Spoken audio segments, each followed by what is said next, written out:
What's going on, everybody? First off, just want to say thank you for 10,000 subscribers. My goal for this year is 15,000 subscribers, so we are already 2/3 of the way there. So just want to thank each and every one of you for subscribing. It really does mean a lot.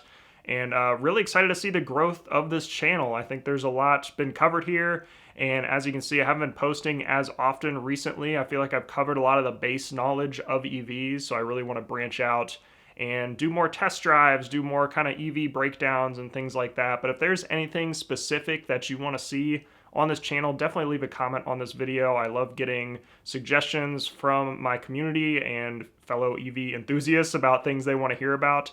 So don't hesitate to leave a comment about what you want to see. With that being said, I figured it would be fun to do a little Q&A. I haven't done one of those in a while, so interested to see all of your questions. First question is from Jay Wu, fellow Tesla Model 3 YouTuber. What's the best part of your YouTube career so far? Honestly, just seeing how many referrals I've gotten from the Tesla referral program. I think I've referred over like 150 people, which is incredible and awesome. It's so cool to see that effect of me sharing my passion for EVs translate into actual EV ownership and EV buyers, which is, it's so cool to see. And also just people recognizing me out and about, especially in Columbus here, out at superchargers or other events and stuff like that, coming up to me and saying hi. I love seeing everybody else have that passion for EVs as well. Paul Miller asked, what is the best Tesla Model 3 to buy? A little bit biased. I think the spec I have is probably the best one to buy.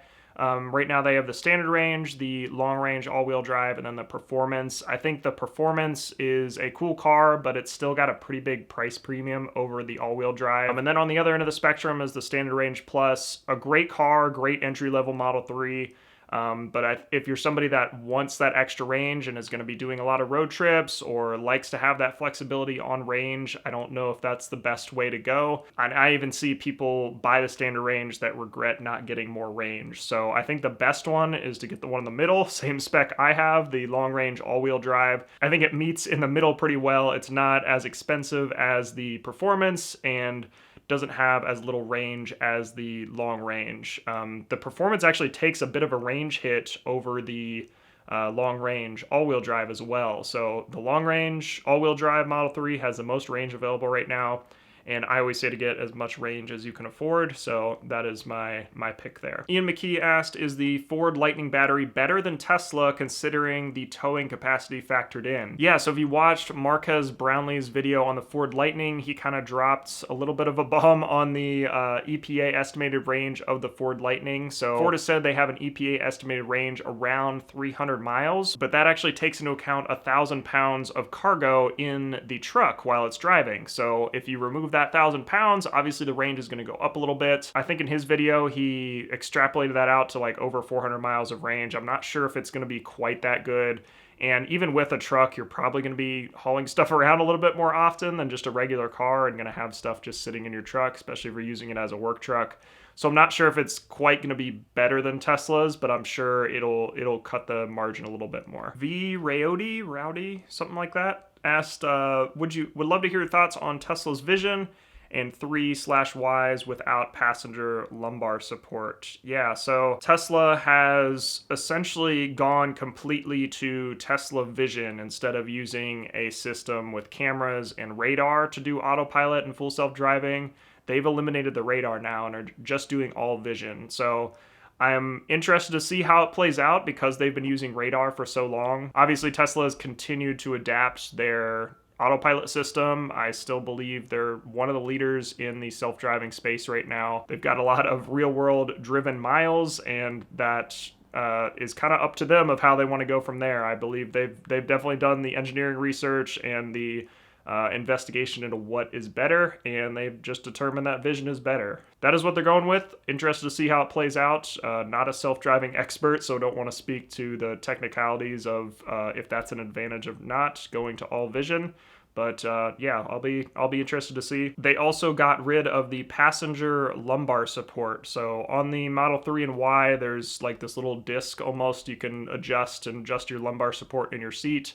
I adjust it pretty frequently in the driver's seat, but honestly, when I'm driving around, it's mostly just me in the car. So I don't know how much the passenger one actually gets used, and I believe that's the reason they got rid of it. So again, just like the Tesla Vision and Tesla Autopilot, they continue to change things based on customer needs or what customers are even using. So they made the determination that customers aren't using that lumbar support, so it doesn't really make sense to add that part on, add additional costs to the manufacturing of the car, so they got rid of it. Miguel Razak asked, trade-in options for Tesla owners taking the new tax incentives for a new Tesla. That is an interesting thing I haven't heard about. An important thing to remember about the tax credit, and I've thought about making a whole breakdown video on this as well, is a lot of these tax credits are just being proposed right now. Nothing's actually been signed into law or signed into the tax code. That's really what needs to happen before a new tax incentive is available for Teslas.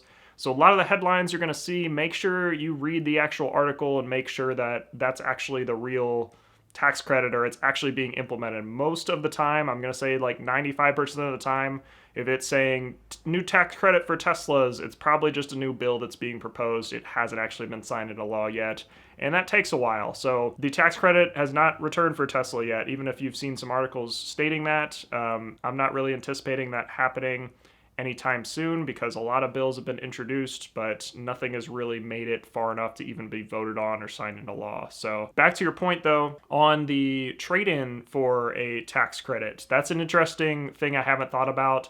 I think you'd have to look at the depreciation on your current car versus buying a new car plus the tax credit. So I anticipate that whatever tax credit is available is probably going to come pretty close to whatever depreciation you have on your current car. So like I bought my car for $48,000 some dollars. It's down to a used price of about $40,000. So I could, if I went to buy a new Tesla, the price has gone up a little bit on the long range all-wheel drive. You get a little bit more range, so you might almost kind of break even on the tax credit and trading in your current car. So I think it might be worth it for some people that maybe have like almost a brand new car and want to trade it in. You've also seen Tesla continue to kind of tick up their prices over the past few months. And some people are anticipating that is because they are anticipating the tax credit coming back. So we might actually see Tesla adjust their prices if the tax credit comes in, so that you don't have a ton of people just trying to turn in their cars and get a cheaper car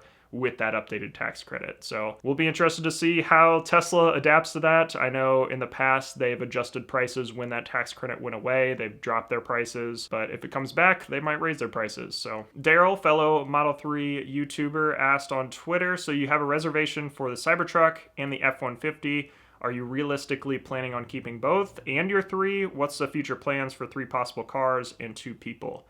Yeah, so I've got a reservation for both the Cybertruck and the Ford F-150 Lightning. Been impressed with both of those vehicles. I've got the reservation on the Cybertruck because it locked in the price of full self-driving. So if for some reason Tesla makes this incredible leap to full self-driving, I want to be able to purchase that at a reduced cost. I believe I locked it in at about $8,000 and it currently costs $10,000, so would essentially save me $2,000 on the full self-driving part of a Cybertruck if I decided to go with that vehicle. My original plans for that, if it were actually to take delivery, is to use that as a rental car. So would rent that out to people that want to test out the Cybertruck because I think it's going to be a very sought after vehicle. With that being said, I'm pretty far back in the reservation list, so it's probably not going to be for another year or two till I actually take delivery of a truck like that. And then the Ford Lightning, I've got a reservation in for that as well. My fiance wants a truck to replace her current SUV,